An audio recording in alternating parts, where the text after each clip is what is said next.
I want you to picture your morning routine for a second. It's, arguably the most mundane, predictable sequence of events in modern life. Oh, for sure. You're groggy, you're stumbling around the kitchen, the kettle is boiling, and you check the weather. Right.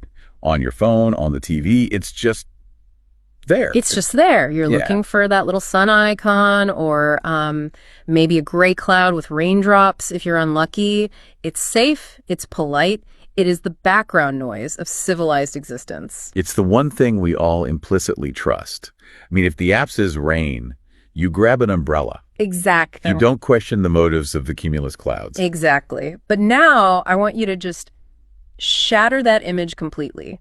Imagine you turn on the TV for the local forecast, expecting to hear about, I don't know, a low-pressure front coming in from the Atlantic. The usual stuff. The usual stuff.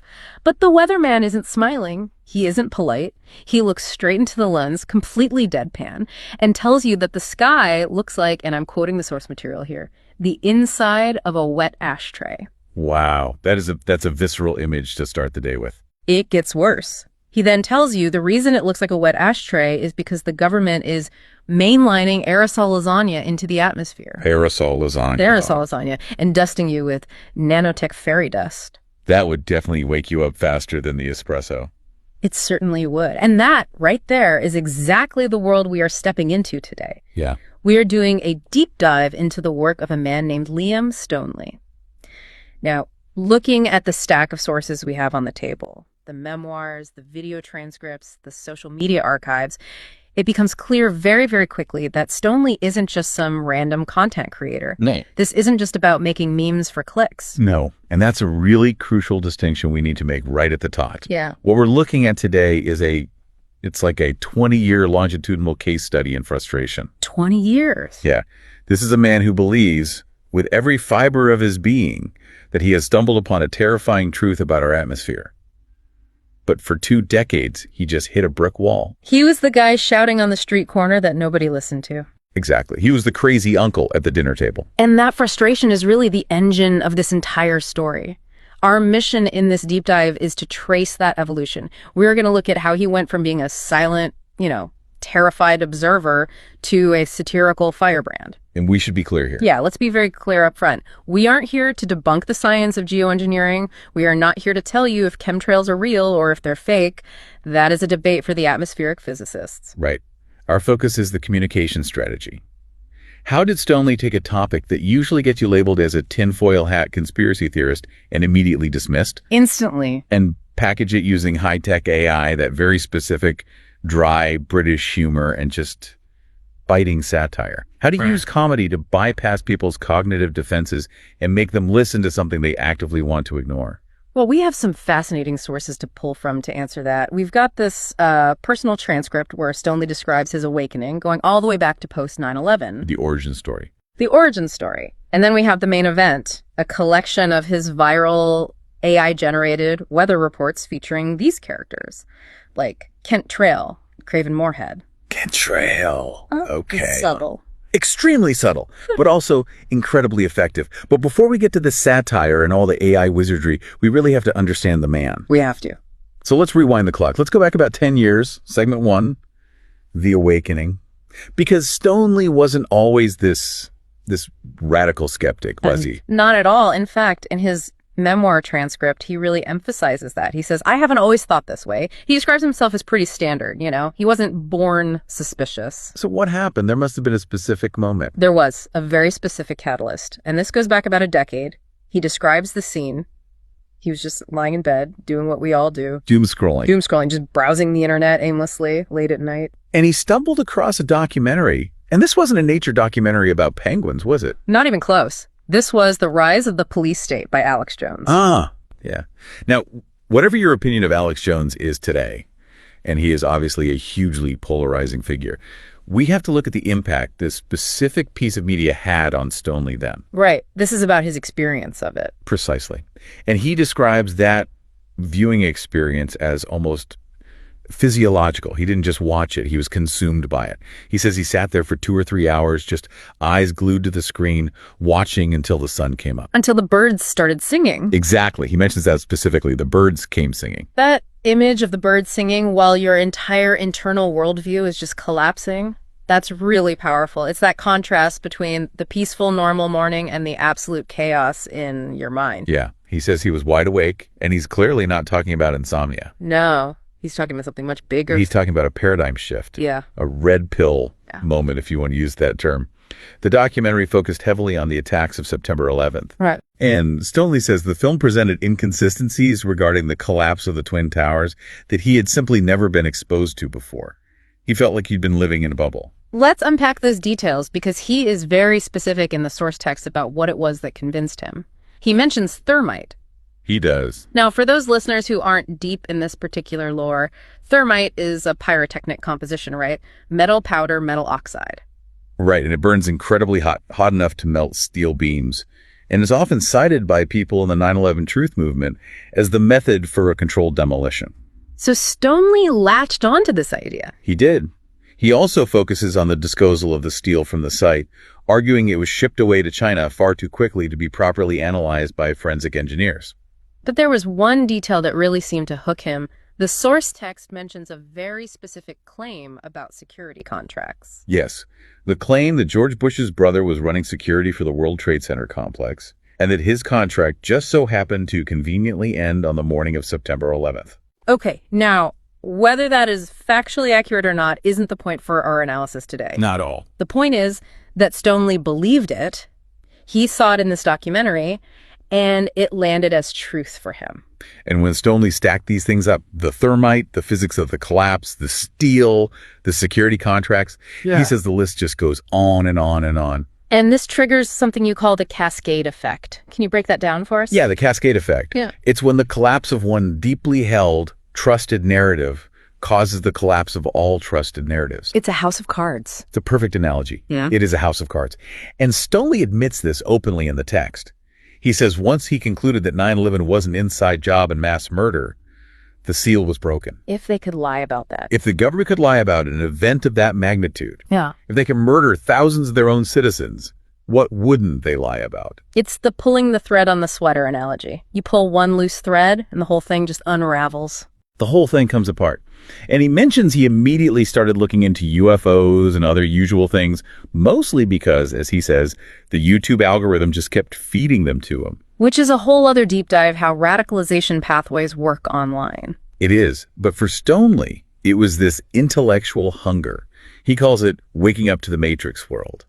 He genuinely felt like he was seeing the code behind the reality for the first time. But, and this is a really key point, up to this moment, it was all theoretical, right? It was all on a screen. It was digital research. His research, it was late nights on the internet. Until he went outside. This is the shift to the sky. He describes coming home from work. It's a nice sunny day. The sky is blue. He's just standing in his garden or his driveway. A completely normal moment. Totally normal. And then he sees the anomaly. He notices a plane. Now, Stoneley is very careful to establish his baseline here. He says, I know what a contrail is. He remembers seeing condensation trails as a kid. You know, those short white lines that follow a jet at high altitude. Right. We've all seen them. You see the plane, you see the little white tail, and then a few seconds later, the tail vanishes. It sublimates. It's just ice crystals turning back into vapor. Exactly. But this was different. He describes a huge, long, white cloud plume stretching from one end of the horizon completely to the other. And the critical part, it didn't go away. It lingered. It just hung there. He said he went inside, put the kettle on, made a cup of tea, came back out, and that line was still there. It hadn't vanished. No, it had just spread out. He uses the words more white and widespread. It was expanding, not disappearing. And that's when he must have felt that cold dread, that feeling of, wait a minute. I think so. And then he saw the second plane and the third. And he describes seeing 4 or 5 planes at once, all creating this giant checkerboard or crisscrosses in the sky. That checkerboard imagery is so iconic in the chemtrail community. To an air traffic controller, that just looks like a busy flight corridor, with intersecting paths at different altitudes. But to Stoneley, viewing this through his new post-9/11 lens, this looked like a deliberate operation, a grid, a systematic covering of the sky. This wasn't random. It was organized. In his mind, yes. So he went online, of course, to figure out what he was seeing, and he lists the terms he found. He didn't just stop at chemtrails, which is the colloquial term. No, he lists the science words. He does. Geoengineering, solar radiation management, or SRM, and stratospheric aerosol injection. We should probably define those because he uses them interchangeably, but they are distinct concepts in the scientific world, right? They are. Solar radiation management, SRM, is a theoretical proposal, and I have to stress theoretical in the mainstream view, to cool the Earth by reflecting a small percentage of sunlight back into space. And stratospheric aerosol injection is the method for doing that, right? The actual process of injecting particles into the upper atmosphere. Exactly. Usually the proposals involve sulfur dioxides or aluminum oxide particles. Scientists like Dr. David Keith at Harvard, who we will definitely talk about later, have researched this as a kind of break glass in case of emergency solution for runaway climate change. The last resort. A last resort. Good. But Stoneley's belief, his massive leap, is that this isn't a future theory. He believes he is watching it happen in real time, right above his house, without any public consent. So he has this realization, he sees the checkerboard, he now has the terminology. But here is the tragedy of his situation as he describes it.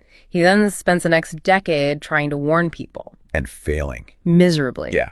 And you really have to put yourself in his shoes for a moment to understand the frustration. Imagine walking around for years believing the air is being systematically poisoned. It would be maddening. You try to tell your friends, your family, look up. Do you see that grid? And they just look at you like you've lost your mind. They see clouds, you see poison, the direct approach, shouting facts, showing grainy photos, sending links to long, dense articles. It just creates resistance. It triggers the weirdo filter in people. It's too scary or it's too weird, so people they tune out. They shut down. He realized he was hitting his solid brick wall. He needed a Trojan horse. He needed a way to get the message past the guards of people's minds. And that brings us to segment 2. Finding a voice, the birth of satirical resistance. This is where it gets really interesting. Stoneley's solution was, as the source puts it, to drench uncomfortable truths in genius satire. If you can't fight the system from the outside, You mimic the system. yeah, If people trust the weatherman, you become the weatherman. put a corrupted version of him. He starts using AI voice cloning technology. He takes the quintessential, polite, authoritative British voice of the Met Office, the UK's National Weather Service, and he completely corrupts it. He creates the Met Weather Studio live. And visually, if you have the sound off, it looks like a standard BBC or ITV broadcast. Totally professional. High production value, weather maps, ticker tape at the bottom, the familiar graphics. It simulates authority perfectly. But the moment you turn the sound on, The cognitive dissonance just hits you like a truck. it really does. Let's talk about the characters he invented to deliver this message.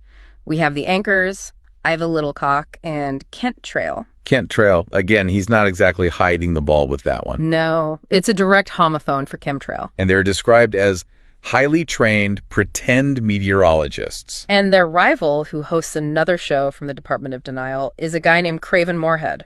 It's juvenile, absolutely. It is playground humor. But the function of it is actually quite sophisticated. It's what we call ironic confession. Okay, what do you mean by that? The joke isn't that they are hiding the conspiracy. The joke is that these reporters are openly admitting to it while simultaneously mocking the viewer for being too stupid to stop them. That's the twist that hooked me. They aren't saying there is no conspiracy. They are saying, yes, of course we're spraying you. What are you going to do about it? Listen to this line from the source material. Most of the crap we come out with is like the mad ramblings of a rattling crack fiend. Who says that on a news broadcast? Or when the anchor, Kent, just admits, damn, my hands always get sweaty when I'm telling lies. And the co-anchor just fires back. I honestly thought that was just water vapor you were sniffing in the toilet, Ken. So by portraying the conspirators, the establishment weather anchors, as these drug-addled, incompetent, and openly malicious figures, Stoneley completely disarms the listener. How so? Because you're laughing at the absurdity of the character Kent Trail, but while you're laughing, you are absorbing the core premise that the official weather report is a total fabrication. So it effectively bypasses the fear response. If he just stood there and said, they're poisoning you with aluminum, you probably turn it off because it's unpleasant. Right, it's scary. But when he says, we're mainlining aerosol lasagna, you chuckle. Yeah. And you keep listening. Exactly. The humor is the sugarcoating on a very, very bitter pill. It allows him to say things that would otherwise get him banned or, at the very least, completely ignored. Well, let's get into that sugarcoating because the imagery is just, it's wild. Segment 3, the content of the broadcasts. The phrase aerosol lasagna is now just stuck in my head. It's so visceral, isn't it? It takes something domestic and layered a lasagna and makes it suffocate you. It implies these layers of chemicals just stacked up in the sky. It's brilliant. And he doesn't just say it's cloudy. He says the sky looks like the inside of a wet ashtray. That's a sensory masterpiece. A wet ashtray isn't just gray. It smells. It's dirty. It's toxic. It evokes a physical reaction of disgust in the listener. Or a Windows XP crash screen?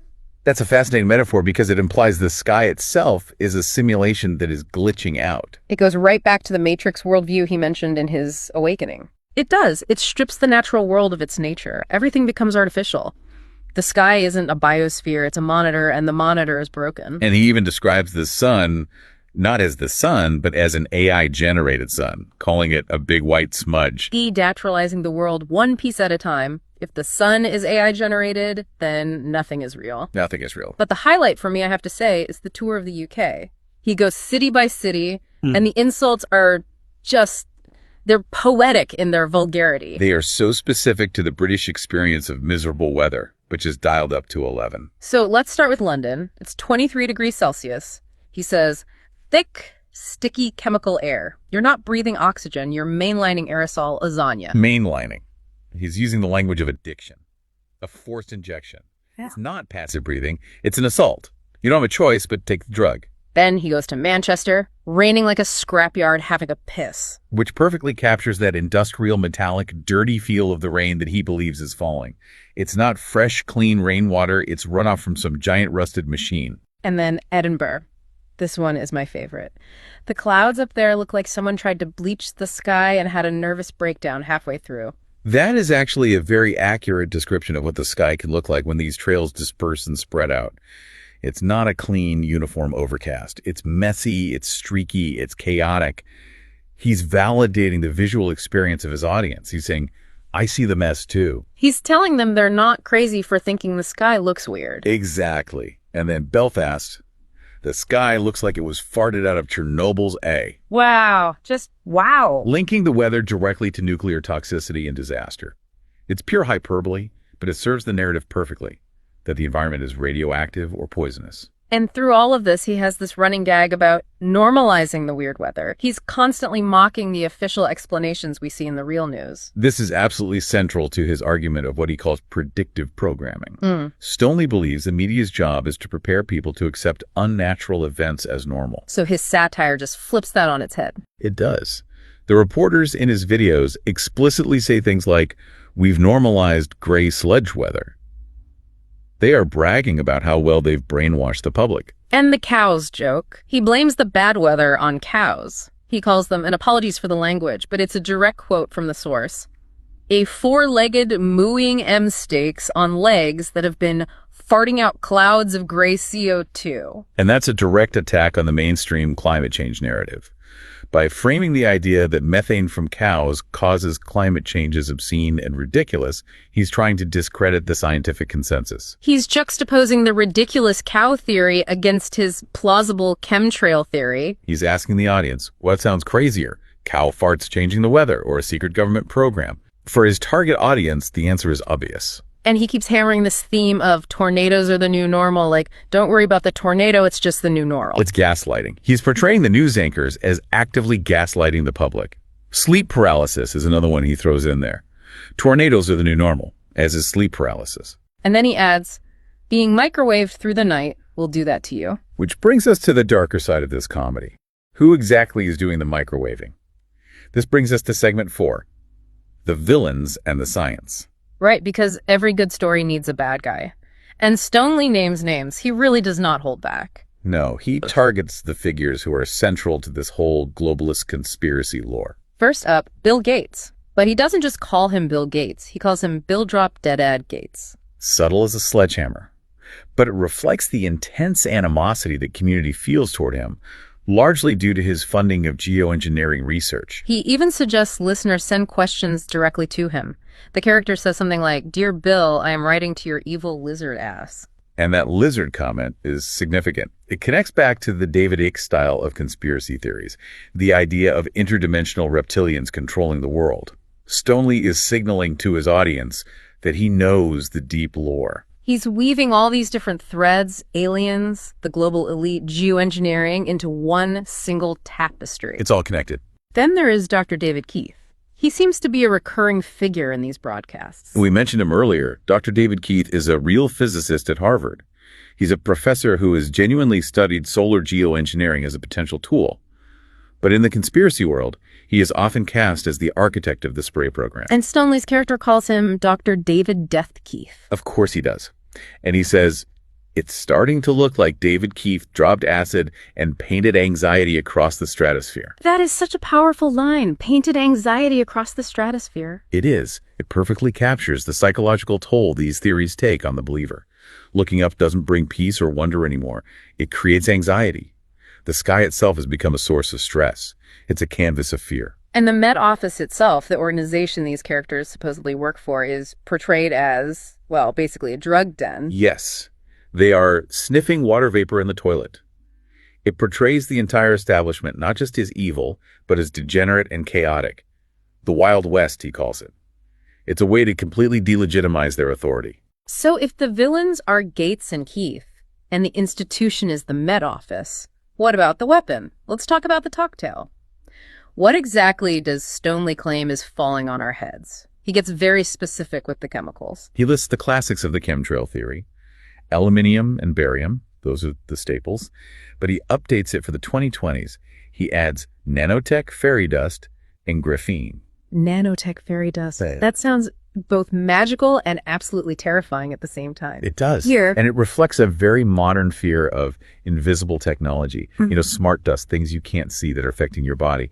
And he describes the physical effects of these chemicals very vividly. He talks about a metallic taste in the mouth. Why is my tongue metallic? The character asks that directly. Exactly. He talks about getting inexplicable migraines, feeling microwaved. He says the UV index is at microwave dinner levels. I think the line was, from frostbitten bollocks to microwaved meat sack in about 8 hours flat. It paints a picture of a body under constant assault.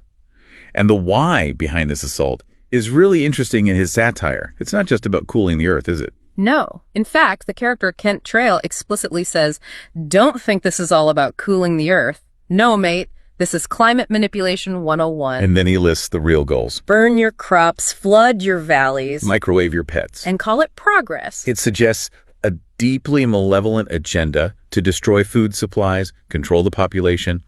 He calls it dropping a fine mist of compliance. Climate roulette, that's what he calls it. The idea that the weather isn't just happening, it's being targeted. The line that sticks with me is, the weather here ain't forecast. It's weaponized.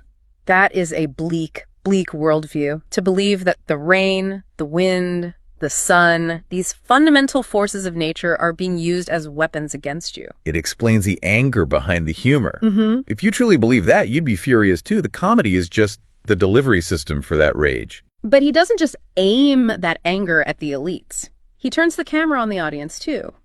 Which brings us to segment 5, audience interaction and censorship. This is a really clever narrative device he uses. He invents these viewer questions as a way to mock the skeptics and the normies. There's this recurring character, Thomas. Thomas seems to be the stand-in for the average rational person. He asks things like, when is the heat wave coming? Or he just insults the anchor saying, you and I are both as, Ken. And the response is just brutal. Go stand in the oven if you want a heat wave. Or, did you not get the memo, pal? Tornadoes are the new normal.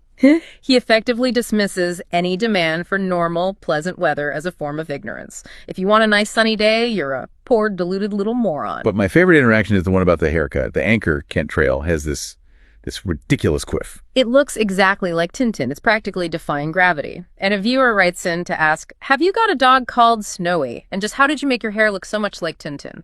And Kent Trail gets so defensive he just snaps back, wipe your nose. Not again. It's hilarious. It humanizes the puppet. It shows that Stoneley is willing to laugh at his own creation. It makes the character of Kent Trail feel like a real, insecure person, which makes the satire richer. It kind of breaks the fourth wall in a really fun way. It also serves as a deflection, doesn't it? By having the character obsess over his hair, it distracts from the so-called lies he's telling. But then he addresses the tinfoil hat accusation head on. He has to. It's the elephant in the room for anyone talking about this topic. The character says, and I'm quoting, if you so much as suggest someone's F about with the atmosphere, You're instantly a tinfoil hat wearing danger to democracy. He's calling out the stigma. He's acknowledging that people think he's crazy. But by putting those words in the mouth of the corrupt anchor, he completely validates the conspiracy theorist. The narrative frames the skeptics, the truthers, as the only sane ones in an insane world. Right. If the corrupt media calls you a danger to democracy in this world, that means you're actually a hero. It flips the script on social ostracization. It turns an insult into a badge of honor. And speaking of being a hero, or maybe a martyr, the sources mention that Stoneley himself is banned from a lot of platforms. Yes, the Craven Moorhead character has a line about it. He says, check out Liam Stoneley anywhere he isn't banned from. Which is pretty much just the back of a napkin and a carrier pigeon. That's a funny line, but it points to a real issue for him and creators like him. He's been kicked off major platforms. It does. But sociologically, censorship feeds the narrative. For someone in that world, getting banned is the ultimate validation. It proves you are over the target. The logic being, if what you were saying was just nonsense, they would ignore you. Exactly. The fact that they are actively trying to silence you means you must be dangerous to them. It proves you're telling the truth. It turns the ban into a credential. So we've covered the awakening, the satirical method, the content, and the enemies. Now let's try to look at the bigger picture. Segment 6, the philosophy of the deep dive reloaded. I love that he calls one of the files that, it's your deep dive reloaded. There's a deep, fascinating paradox at the heart of Stoneley's work. The reporters in his videos openly admit they are telling lies. They introduce the show as made up and unrelated nonsense. You quoted it earlier. Most of the crap we come out with is like the mad ramblings of a rattling crack fiend. Right. So explicitly, on its face, it is fake news. He is labeling his own content as garbage. But the intent is that these lies are actually the unvarnished truth that the real news hides. There's a line where the character Kent Trail says, remember, Ken, you're not just making things up if they never existed in the first place. That is such a mind-bending sentence. You're not just making things up that never existed in the first place. What does that even mean? It implies that the official reality, the one where sky is blue and contrails are harmless water vapor, doesn't actually exist, that it's already a fabrication. So his fabrication is just as valid or perhaps more truthful because it admits its own absurdity. It challenges the very nature of objective reality. And there's also this real irony about technology here. Stoneley is using really advanced stuff to make these. AI voice cloning, 4K visuals. He's using the tools of the technocratic elite to critique them. He is. And the character even complains about it. Kent Trail says he is broadcasting from the bastard offspring of a 4K monitor and MK Ultra. This telly's so bright, it's burning holes in me retinas and probably rewriting my DNA while I'm at it. He's expressing a deep fear of the very medium he is using to get his message out. He's trapped in the technology just like he feels trapped in this matrix world he woke up to. It's a very modern form of existential dread. He hates the machine, but he has to be inside the machine to be heard. That's it perfectly. But, you know, despite all the cynicism and the jokes about wet ashtrays and used chip fat, there is a genuine plea at the end of these videos. Yes. It's not just nihilism for the sake of it. He wants action. The sign-off is almost always look up, wake up, speak up. He wants people to stop breathing in aerosol lasagna and start questioning the reality presented by the shills back in the studio. He's trying to break the spell. He believes the population is in a trance, hypnotized by the TV, by predictive programming, by the normalization of strange weather. His satire is like a bucket of cold water. It's meant to shock you. To make you laugh. And then make you look out your own window with fresh eyes. That's the goal. So let's wrap this up. We've traced Liam Stoneley's journey. He started as a guy who couldn't sleep after watching an Alex Jones documentary. Just a normal guy. A normal guy who saw a line in the sky that didn't go away. He then spent the better part of 2 decades shouting into the void, frustrated and completely ignored. And then he found a way to turn that 2-decade frustration into art, the Met Weather Studio Live. And whether you agree with his conclusions or not, whether you think contrails are just water vapor or nanotech fairy dust, you have to admire the effectiveness of the communication strategy. Oh, absolutely. He created Kent Trail, this thundery shower of shitness, as he's called, and he made people listen. After 20 years of silence, he finally found his voice. I have to admit, I don't think I'll ever look at a gray, overcast sky quite the same way again. I'll just be thinking, is that WD-40 mixed with shame? Or maybe coughing glitter. Exactly. But seriously, Stoneley's satire works because it plays on a universal feeling. We all kind of feel like the weather has changed, right? There's an undercurrent of that for sure. We all feel like the world is getting more artificial. We all have that tiny voice in the back of our heads asking if the people on TV are telling us the whole truth. And that's the provocative thought we should probably leave the listener with. Stoneley presents a world where the news anchors openly admit they are lying, high-functioning drug addicts. And oddly enough, in his world, that makes them the most honest people on television. It really does. Which raises the question, if the news admitted they were lying, would we trust them more or would we trust them less? A very disturbing thought to end on. It is. Until next time, keep looking up.